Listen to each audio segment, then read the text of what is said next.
This is Adrianne Hamilton Butler, and you are listening to Onward.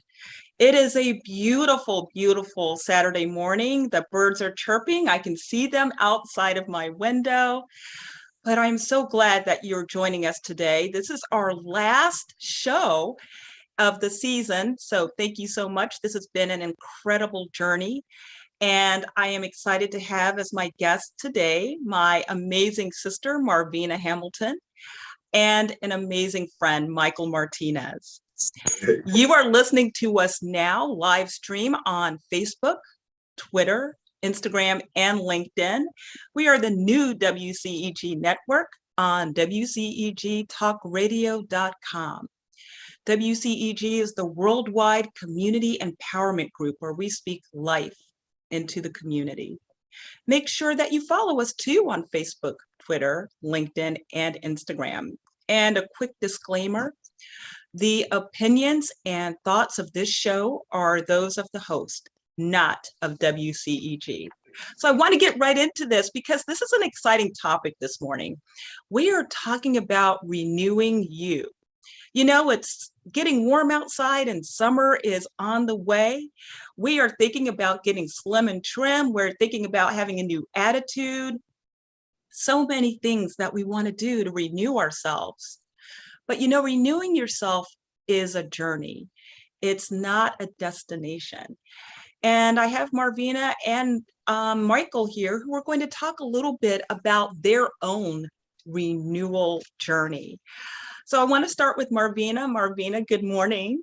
Good morning, Adrianne. Thank you so much. It's such an honor to be here.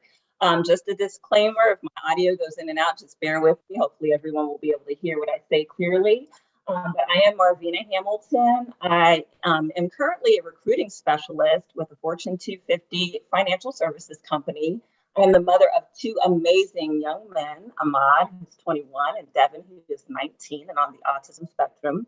And I am also a grateful and blessed recovering alcoholic. So as you can imagine, for the past 8 years, I have had to work on renewing myself daily, renewing my mind. And I'm so excited to be able to discuss some strategies and ways that I've done that. So thank you again. Thank you, Marvina. I have to confess something. So actually, Marvina is in my home.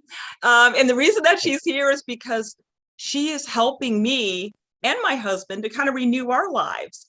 We'll get into it a little bit more, but she's been helping us out a lot around the house to get it ready for a few things. So thank you, Marvina, for that. Michael, how's it going this morning? Hey, going great. Thanks for having me. Definitely. So Michael and I go back to about 2017, Michael, when you were heading up Run Fam. You were doing some graphic design work. A lot of people in the run community were getting your t-shirts. You know, we were talking about, what is it? Run Fam versus everybody, right? Right. And it was a great time. So tell us a little bit about what's going on now with you. And also just a shout out to you because back in 2018, you were the winner of the Peachtree Road Race t-shirt design contest. And I still have that t-shirt. But yeah, tell us what you're up to these days. Okay, well, yeah, so my name is Michael Martinez. I am a father, of course, of a beautiful 6-year-old daughter, an entrepreneur and an influencer in the running and fitness community.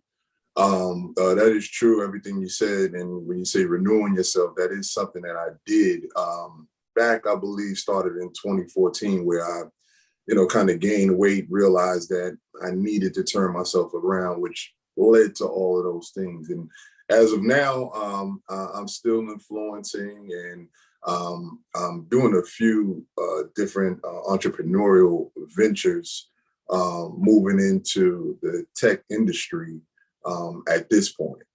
Okay, thanks for sharing that. No problem. So Marvina, let's start with you first. So, we talked about how renewing your life is a journey, and you have 2 sons, you were married, and you had a wonderful career. On the surface, everything looked amazing.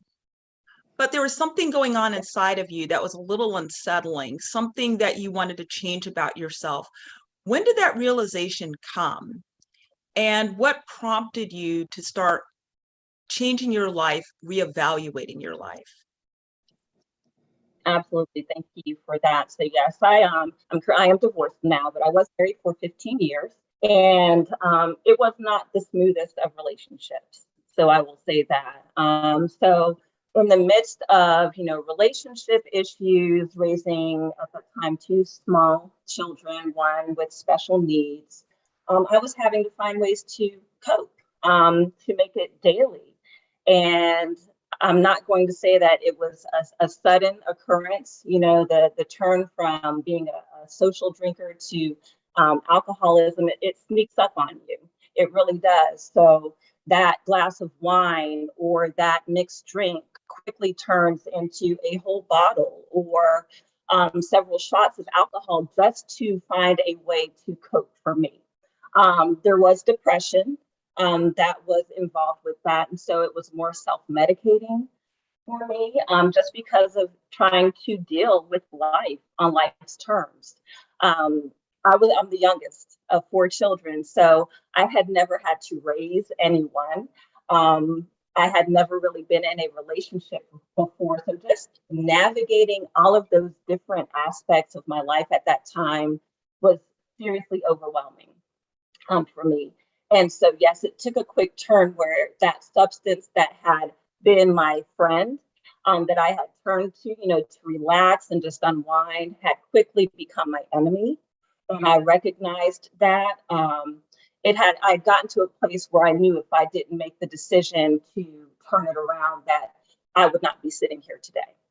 I truly would not. And so fortunately, with the grace of God, and with a strong support system in my family, I was provided with resources that I used to be able to help me make the decisions to seek help for myself. So, just taking advantage of those resources, and then getting into programs that really focused on renewing myself, getting in touch with myself, realizing that I did not have to run away from my problems, but to actually deal with problems, deal with tough emotions, which was something I was not used to. It was just, an emotion comes, let me numb it. I don't want to feel it because it was painful and it was hard. And it was difficult, but I still had to go on with my life. And I had to come to a point, Adrianne, where I realized that it's okay to pause. I had to take a pause, in my life, and things were going to be fine. Right. With me not being present for a little while so that I could get myself together. I like that, what you said about your life, and that is taking that pause, because a lot of times when things happen in our lives, we want to continue on and we want to ignore it, or we want to keep up that appearance that everything is fine.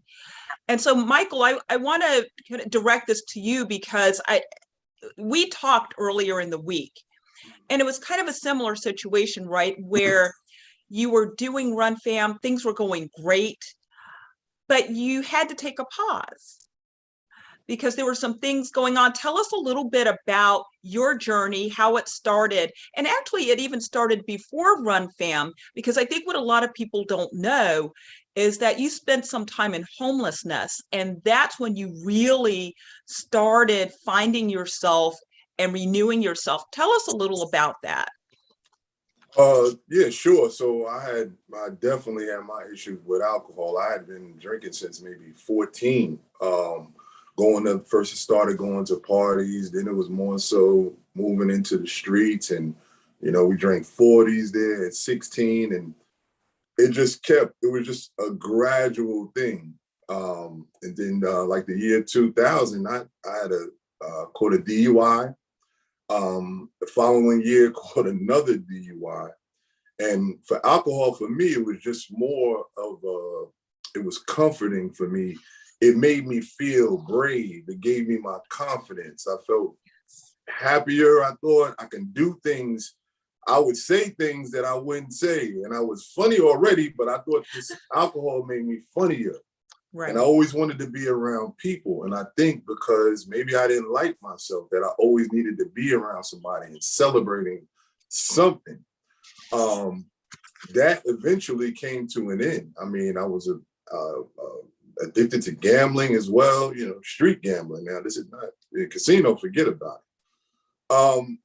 And all of that led me to losing apartments, losing jobs, losing money, to the point where I bottomed out. And yes, I ended up becoming homeless and going to swallowing all of my pride and going to a homeless shelter. I believe that was one of the beginning of one of the bottoms. Well, no, it wasn't. Yeah, it was the bottom. So it was a beginning to go up, but that was pretty much the bottom of my life. And so when you were there experiencing homelessness, there was something about you that still you wanted to transform your life. And you said that you realized that you were overweight and you wanted to change that. So you started running. Yes. And so how did that lead you to the transformation? And talk a little bit about your move back to Atlanta, running, and the whole idea of starting Run Fam. Okay, yeah. So when I was in that homeless shelter, we used to wait online in the, I guess some people call it the chow line, right? But it was in the cafeteria within the shelter. The place was clean and everything, but we were all there. It was a men's shelter. And I was looking on the wall, and it was saying, your risk for diabetes. And it said, give yourself a point if you are overweight. Give yourself a point if you have a family history of diabetes. And by the time I got down that whole point system, I was convinced I had diabetes at that time, because I had almost all of those things. And I was like, you know what, we need to keep running. We need to. I was running a little bit, still smoking cigarettes at the time. And so that eventually turned into a more of a passion thing. And around 2014, I was overweight. I was out of the homeless shelter, moved back to Atlanta, still drinking. And then one thing I told myself, listen, let's go for 100 days, no alcohol and fitness. And from that time, I was able to renew. That was one renewal, went through more, but that was probably the biggest renewal for me. I lost 10 pounds consistently for the next 7 months. So I lost 70 pounds. I was down to 230. I was able to find the running community, Black running community in Atlanta. And that really started my journey. You want me to continue? Yes. Okay. Because I love that whole story about Run Fam and the race that you ran. I just love that story. Okay, so then I decided, hey, let's do it. We're going to do it. Let's do it. So I took on the marathon. Said, hey, I'm going to run 26.2 miles around Atlanta. I'm going to train for it. And this is me now. I'm part of this running community. I'm going to do this thing.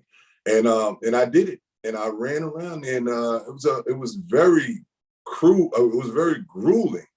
Around mile 25, I pretty much gave up. My legs were tired. I was cramping. I couldn't go anymore. Ran a little bit, maybe to 25.5, almost a half a mile from the finish, and couldn't move. And there was about 18 people out there that I had met from the running community in Atlanta. It was men, it was women, it was Black girls run, Black men run, running nerds, all of these running community. They're like, come on, Mike, come on. I was like, wow, this is just like it gave me a breath of fresh air. They rubbed my legs and everything. For some reason, I started running again through that finish line. And when I got through that finish line, I said, wow, this is Run Fam. This is Run Fam.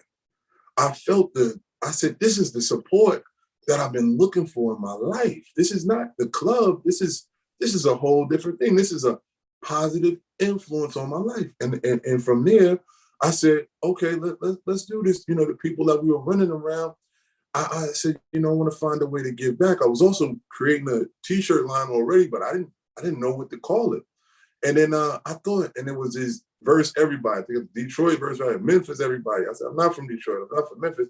And I said to myself, okay, Run Fam verse everybody. And I made a shirt, and those 18, 20 people that supported me at that time at a birthday party in 6 months later. And as a gift, I gave them that shirt as a gift, and it became a movement, and it moved on from Atlanta to around the country, to around some parts of the world at that time. And that just started a whole new fire for me at 40 years old at that time, you know. And that's amazing. And so, Michael, the reason I love that story so much is because you found a family of support. Mm-hmm. And it was that family of support that helped you to make that transformation that you wanted to make in your life.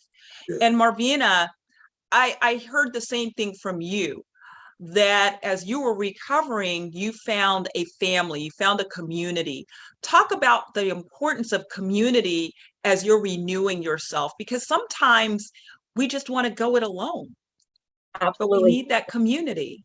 We definitely do. And I had tried, Adrianne, I had tried to get sober on my own before, and I would, accumulate 30 days, 60 days here, but I just could not continue my sobriety journey by myself. And so when I did hit my rock bottom, and I went into a detox facility for 3 days, and that was really my time with God. I attest to the fact that God put me there in that place so I could sit still instead of constantly running away from my problems. So on the third day, when I was about to leave and meeting with the psychiatrist who was on staff, he said, you have to have a plan for yourself. Mm. And so we need you to find a support system before we allow you to leave the facility. And so they gave me a list of AA programs in my area. And so I was charged with finding a meeting to go to. And I was at that point, I was serious about being sober. I did not want to live the life I've lived. And I just really feel like, again, God put me there so that I could start anew.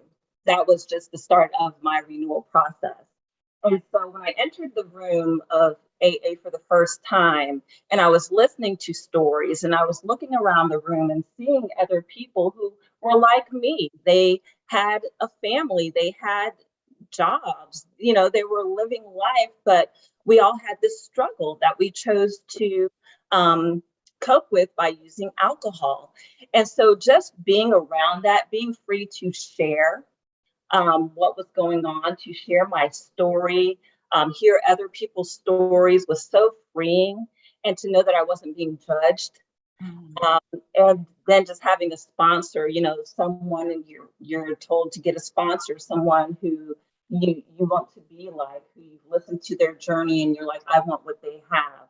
So somebody I was able to call who could understand where I was coming from. Family is one thing, you call family, they're supportive, but someone who's walked a similar walk who understands, exactly those desires, those cravings. The first year was hard, so hard. But knowing that I could pick up the phone and just have someone on the other end who I could talk to and who knows what that feeling felt like. And just the camaraderie of the women. I joined a women's group, and just everyone was so great, and it was just freeing. And to know that this was my tribe, that's what it felt like. I'm like, I'm home. This is my tribe, and I'm good. And that's what's allowed me to come Wednesday on May 25th. I will celebrate 8 years of sobriety, and it's been. Thank God for that. Thank you.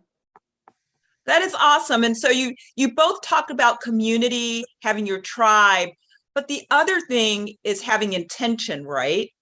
Because a lot of people want to change, want to transform their lives, but it's that day-to-day doing, even when it gets hard. Because Michael, I know that when you first started running, you said you were overweight. It was probably very hard for you to want every day to say, you know what, I'm going to do this. And so what compelled you? What was your intention every day to get up, run, even when you didn't feel like it? What was it that kept you going? At that point, I was just sick and tired. I think I had a realization. I was just finished. I was, gambling and alcohol. It just kept leading me to bad choices, bad decisions in my life. And I don't know, maybe it was just a maturity factor to where I just didn't want to do it no more. And then I was able to more so set a goal. Hey, 100 days, no alcohol, and fitness. Yes. And can I do it? And after Yes. those 100 days, I guess when they say, they say it takes a certain, I don't know what the exact timing is to create a habit. Some people say 21 days, some people say 2 months or whatever, but that 100 days kept me going. Yes. And each day, like when I quit smoking cigarettes, was a win. So if I can go without alcohol and I could do my fitness and I could get to the 100 days, and what happens, sometimes they say this other thing, take 6 months out your life to create your life, right? Yes, love that. Trick. Yeah, it's definitely a trick, because that 6 months, forget about it. There's no going back anymore. That 100 days for me, at that point, the way I was living, there was no going back. So I had to keep going. And if I lost one day, I'm like, then I have to start over again. So I think it was more of the fear of losing my consistency that kept me going. Yeah. I love that. And I love how, you talk about having those small wins, right? Mm-hmm. Because that's a big change in your life. Marvina, did you see the same thing, kind of having those small wins to keep you going? Absolutely, I sure did. So in the 12-step program, the first year especially, they give you, it's a chip system. So it's a reward system. So 30 days, you get a chip, 60 days, you get a chip. So for me, I'm very competitive. I made it a contest for myself. I'm going to accumulate these chips. I'm going to be a one-chip wonder is what I call it. I loved it. I mean, that's what I had to do. So I had to change it, make it a mental game for myself. And then just knowing that it felt so good every day to wake up and have my mind clear. Not wonder, okay, did I spend too much money when I was, intoxicated? Did I say something I shouldn't have said? Things of that nature. So just those types of wins, feeling good, no longer having, like heart flutters and palpitations and pains in my side from my liver, probably, not doing well. So yeah, those wins and just, waking up and just feeling good and fresh and clear-minded was incredible. So, we could actually stop the show here and say, you know what? You're both overcomers. Great job. Let's end it. But we all know that renewing is not something that ends in the moment, right? You don't ever really arrive. It's a constant thing that happens. And so, Michael, you had great success with Run Fam. You won the t-shirt contest. Everything was great. You would kick your alcoholism. And then COVID happened. Mm-hmm. And you kind of paused, like Marvina talked about earlier. You took a pause and you realized that there were some things that you wanted to change, things that had to change as a result of COVID. Talk a little bit about what happened after Run Fam. Okay, so, that's actually pre-COVID. That was pre-COVID. So after Run Fam, during Run Fam, so doing that whole business, I was everything. I was the tech support. I was the janitor. I was customer service. I was the printer. I was the web developer. I was everything. And because I was so scared to let other people do anything. So I ran myself ragged.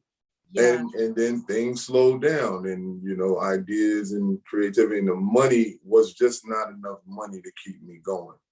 So I was being forced an eviction. Now I don't have this company that I'm doing. I'm not making enough money to do it. I'm not able to pay my bills or my car note, and I had to transform into another thing. But I think what you're talking about is even after that happened again. So I ended up building an insurance business, and I came back up, and then it was a point, in the beginning of that insurance business, just learning to move forward, I was faced again with this eviction and everybody wanted their money. So my car note, the people from my car company were looking for me. I got evicted from a place, got a new place. Here I am getting evicted again. So alcohol is no longer a problem in my life. It's just, it's just ways of coping and living. And that was the point where I think I told you for like 1 second, I actually, there was a car coming at me, and I thought to myself, wow, it wouldn't be so bad if it was just, over right now. And after that thought, I kind of, for some reason, I just came. It was 1 or 2 seconds, and I went home and I said, you know what, there's another way to do it. And I set some goals, and I was able to move on from there. So sorry, I'm not sure if I answered your question, but if you need to ask me more, I can expound. Actually, you answered it really well, Michael, because the whole point of this is that we are going, and you said this yourself when we talked, these peaks and valleys, right? And a lot of times when we hit that peak, we think that's it. And then when we hit that next valley, because that next valley is going to come, it's, as you said, we have that moment when we're like, I don't know if I can make this anymore. I don't know if I can do this anymore, and Marvina, I think you've, and I have, we all have, we've all experienced this. So Marvina, like Michael, you kicked alcoholism, but that wasn't the end. That wasn't the end. No, it was not. Alcoholism is just a symptom, right, of something bigger. And that's why I still refer to myself as a recovering alcoholic. 8 years later, I have no desire to drink alcohol. And some people may say, well, why do you still call yourself an alcoholic? Because I have to remind myself of where I was and how quickly, you can return to that place. And alcoholism is an ism. And I still have some isms that are there without alcohol. I'm working on emotional sobriety right now. Life is hard. So just trying to find, taking advantage of the steps, the 12 steps, they apply to every aspect of my life. So having to do daily inventories, just checking in with myself and making sure I'm good is constant. That's something that I have to do. So yeah, it's just really reminding myself that I'm on a journey. Like I said, a journey is ongoing. It's never ending. And just uncovering so many different layers of myself along this process has been so enlightening, freeing. Sometimes it's scary, and it's just daily. It depends on what's going on in my life, where I'm discovering something new that I really need to work on with myself, and finding those positive coping mechanisms and positive ways that I can overcome those. Right, exactly. And, for the two of you, so what's really powerful, I think for anyone, when you're renewing yourself, is first of all, you have to acknowledge that there's something that needs to change. And so, Michael, for every kind of valley that you've encountered, every time you've changed or transformed your life, what was it that came to you? What was that acknowledgement in your life that said, I've hit another valley, but it's going to be okay. It's going to be okay. I can overcome this. What was it that came to you? What gave you that inspiration and motivation to move forward? Well, what I think it is that I'm always overcoming, right? So I have to think back at these times, and it's never as bad as I think it is. Now I'm saying this freely now, but in the moment I'm still, right. Still not easy. But now that I'm able to talk freely at this moment, it's more, I call it like I'm having higher lows, right? So that low was homelessness. I'm not faced with the homelessness now, so I'm still having that valley again, but it's higher than here. And then now here I go up again. Now I've built different skills and I have different knowledge that can make me move forward. And I've learned as I've grown mature and more wisdom. Now it's a low for where I'm at now, but it's no longer this low right now. It's still always going up for me. And I say to myself, hey man, as long as you're not in jail, you're okay. And I go further than that because, you know, like the basis of life is breath to me now. So when I really think that things are going bad, you know, it's me more going to gratefulness and appreciation. Because I think someone said, hey, you can't be mad and grateful at the same time. So I go low. I say, you know what? I take a deep breath. I say,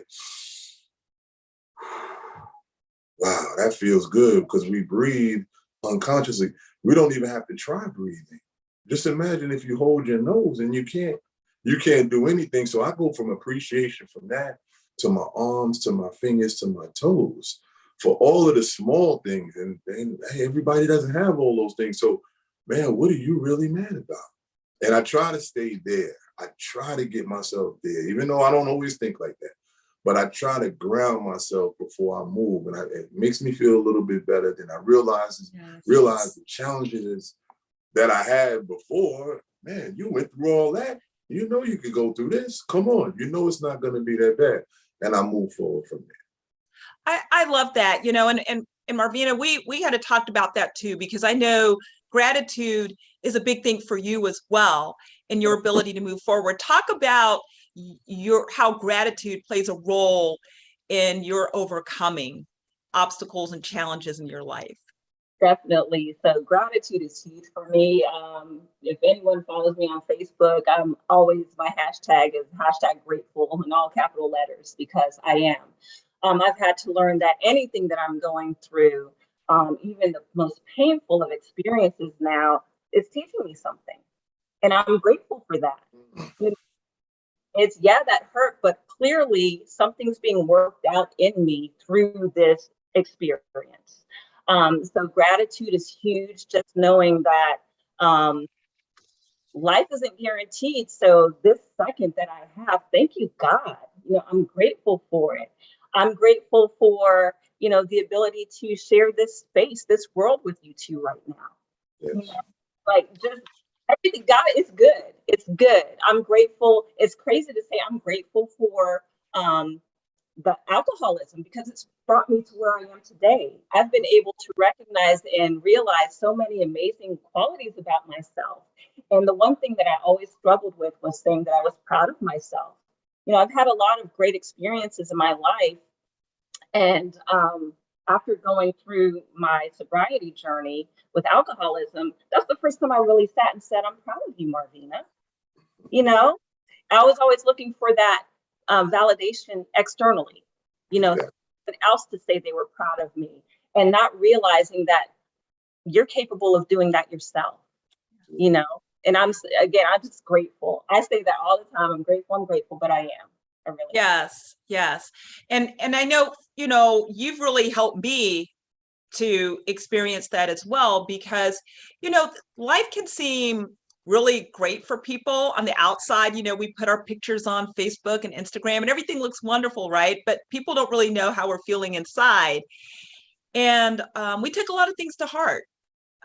We can become sensitive to things that are going on around us, and you forget all the good that's going on in the world. And like you said, Michael, just the fact that you're breathing, you know, just the fact that you're sitting in your home is enough for you to say, thank you, God, for this moment, right? That I'm able to move forward and live life and share it with others.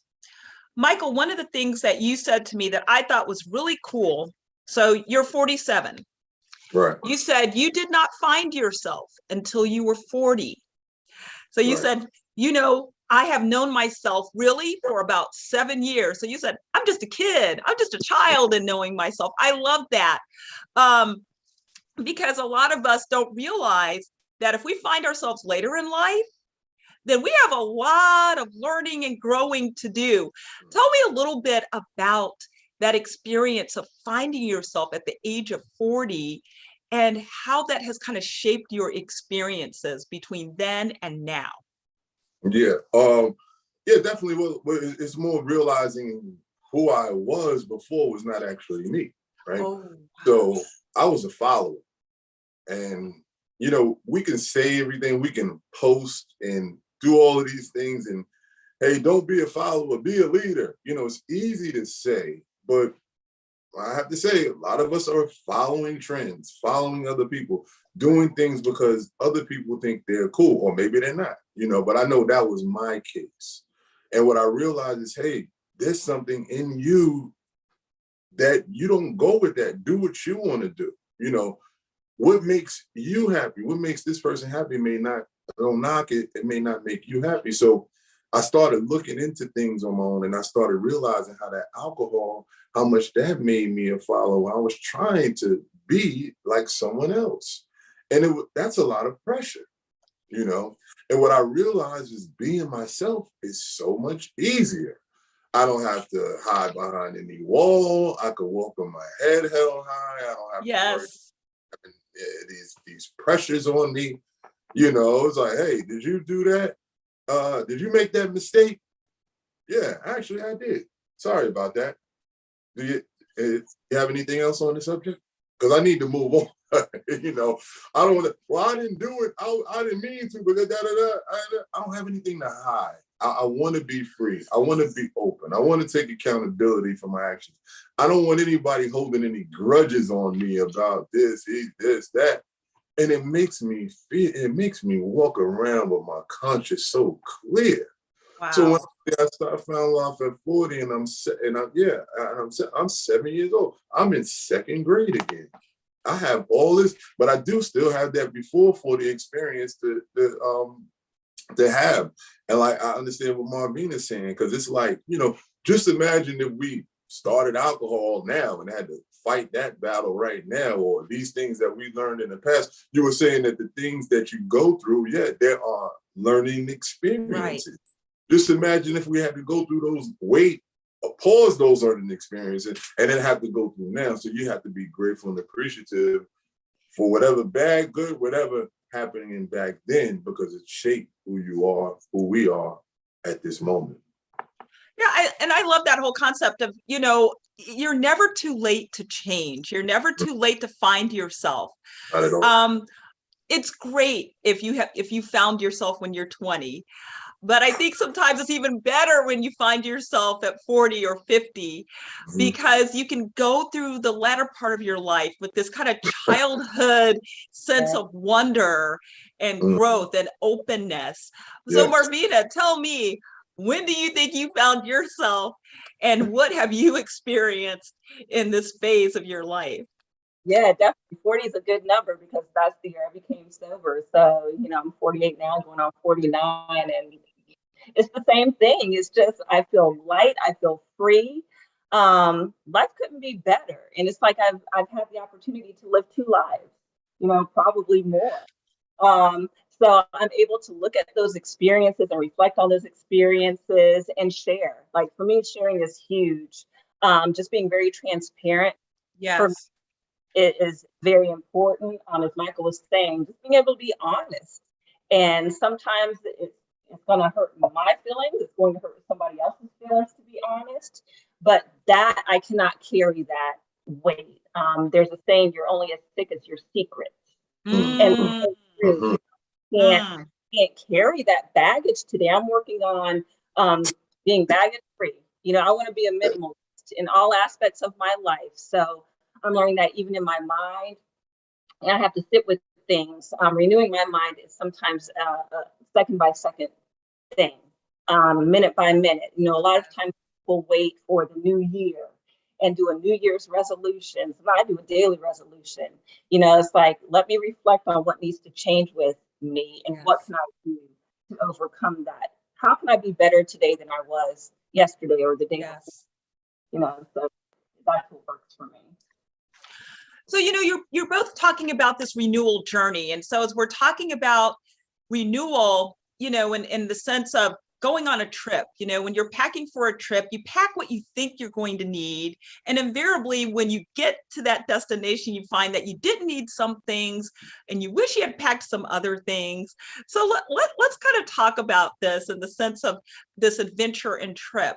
So Marvina, you know, on this whole renewal adventure, what are some things that you've had to unpack And what are some things that you've picked up along the way?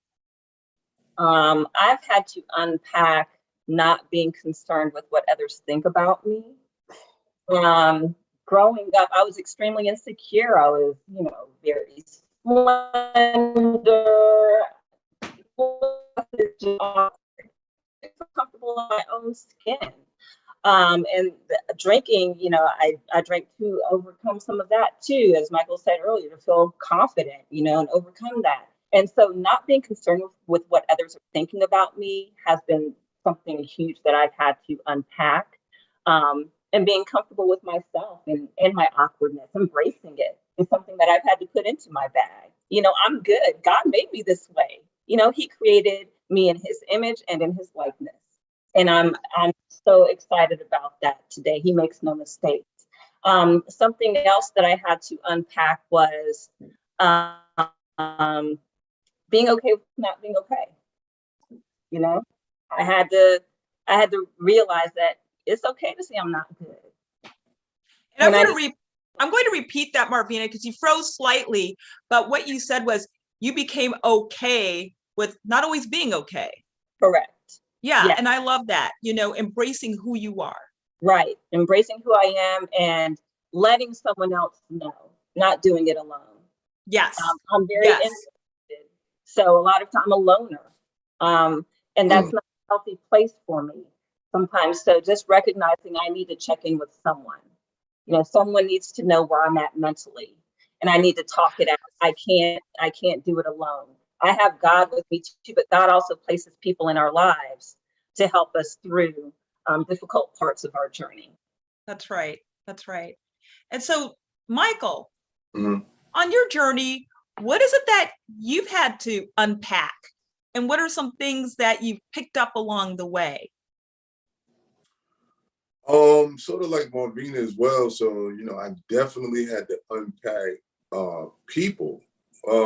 Not always because they were bad in my life, but they were just doing things that I didn't want to do. The people in the club, I was living a club life. To do that, you go out and you drink and you stay out all night and you wake up late in the morning. And I had to let that go if I wanted to change my goals. Getting up late and trying to live a healthy lifestyle and running and all this stuff, it just didn't go together. Right.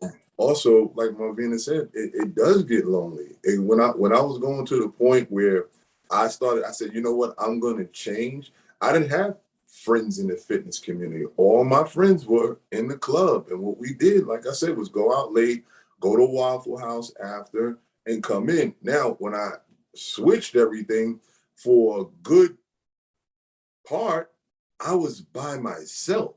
So that made it hard. I couldn't talk to anybody because these people were still doing it. They didn't understand what I was going through.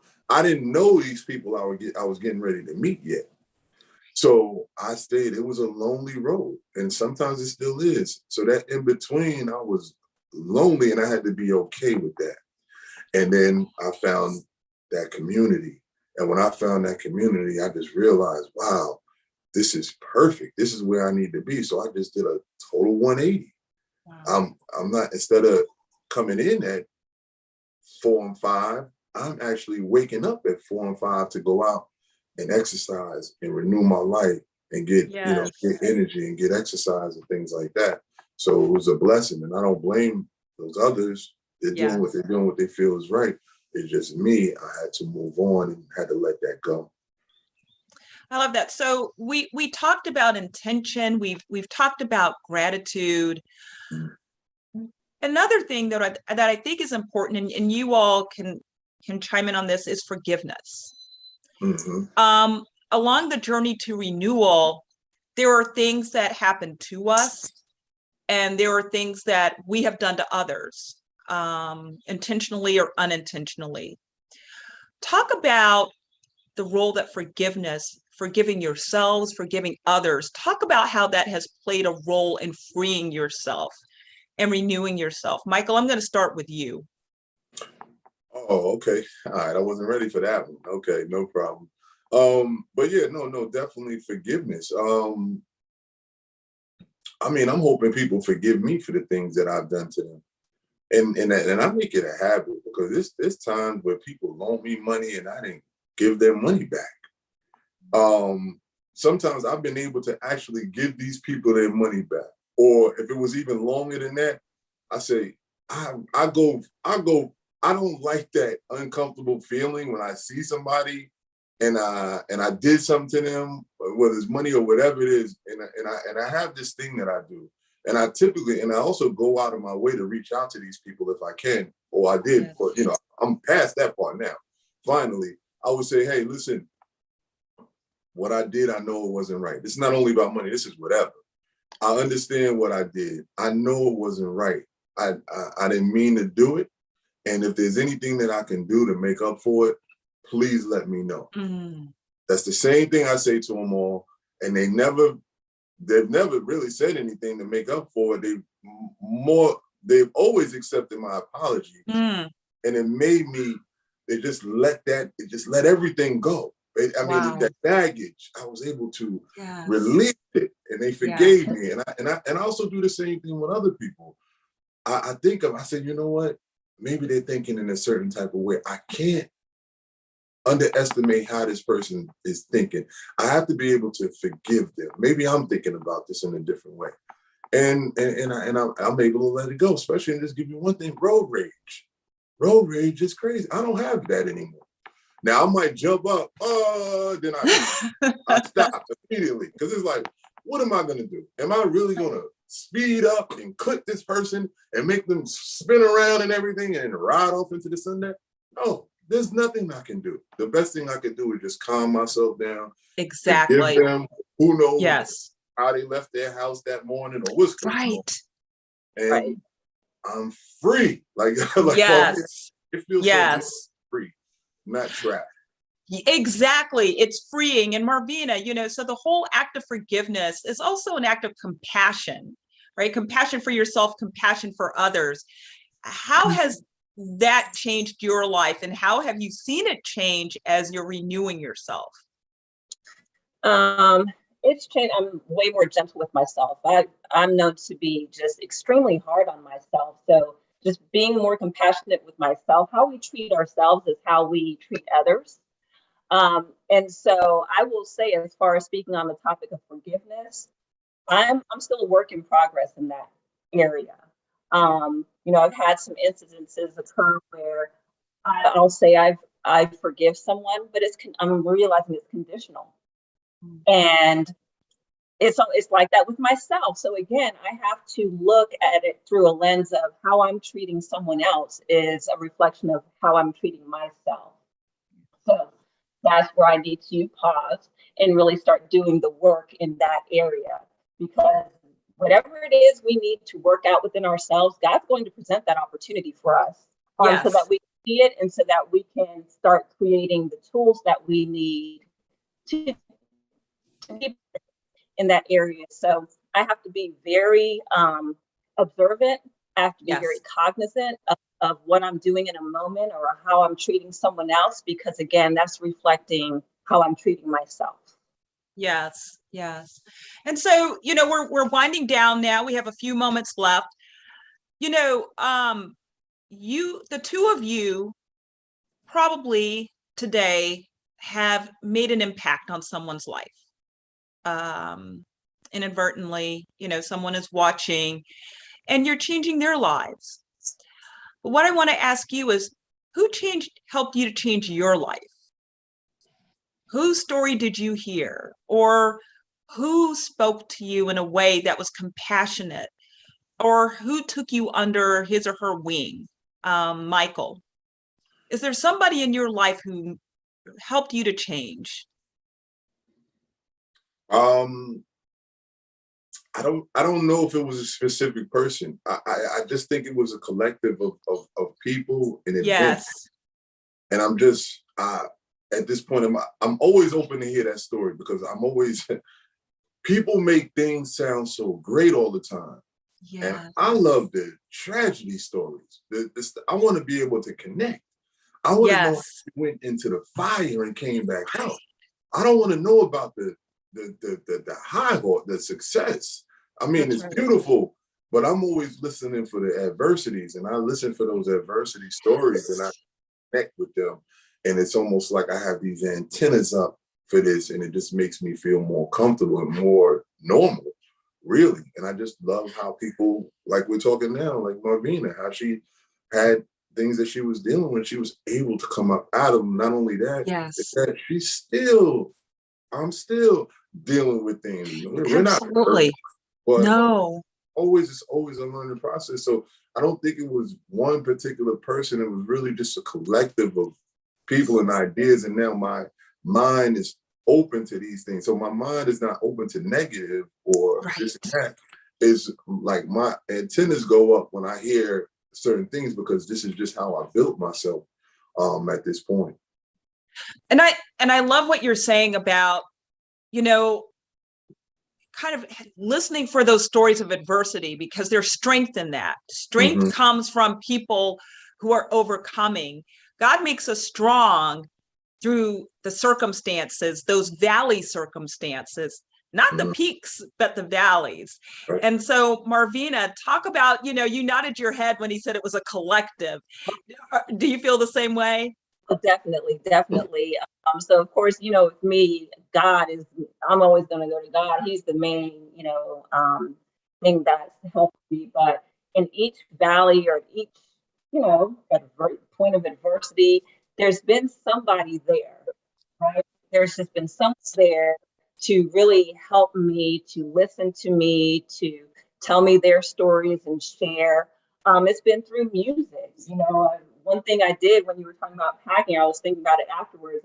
I've had to unpack a lot of what I listen to, what I watch, and pack those things that are going to be healthy for me and not toxic. I mean, it's so crazy that the news, social media, those things can just cause so much turmoil for me.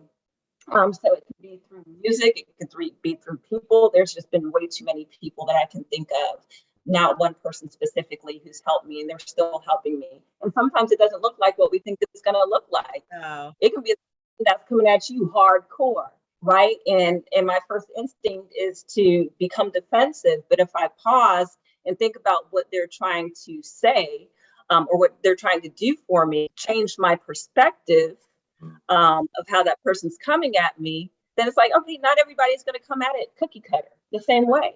So this is the way this person is coming at me, because it's coming from a place of love. Yes. And they're trying to help me. So yeah, it's definitely a collective. Well, our time, like I said, is winding down. We have a few more minutes. First of all, I want to thank you, Marvina, and thank you, Michael, for being transparent, for being willing to come on, for sharing your insights. I think it's awesome. This is my last show, as I said, for the season. And I want to thank my listeners, Mom and Dad. You all have been awesome. Thanks for following me. And thank you, Penny Rogers. Penny Rogers is the producer for WCEG, the WCEG Network. She gave me this opportunity, and I just want to tell her how grateful I am for it. So we're winding down. We're going to take a break for the summer, and we will see you again in the fall. And again, you're listening to the WCEG Network at WCEGTalkRadio.com. Have an amazing, amazing Saturday, and have an amazing summer. And as always, gotta run.